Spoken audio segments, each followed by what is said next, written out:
Please see the winter storm warning and winter weather advisory for further details. And now the extended outlook for the period Saturday through Thursday. Accumulating snow is expected through Saturday evening. Please see the winter storm warning and winter weather advisory for further details. Spotters are encouraged to report snowfall amounts to National Weather Service St. Louis.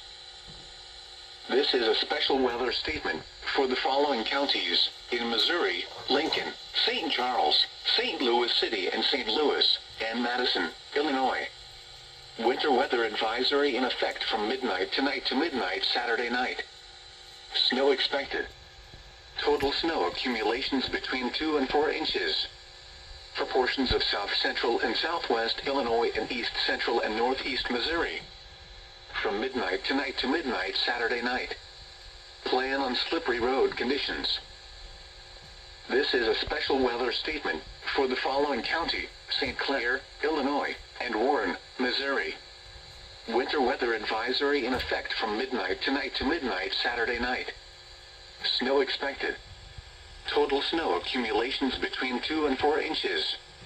For portions of south central and southwest Illinois and central and east central Missouri. From midnight tonight to midnight Saturday night. Plan on slippery road conditions. The current time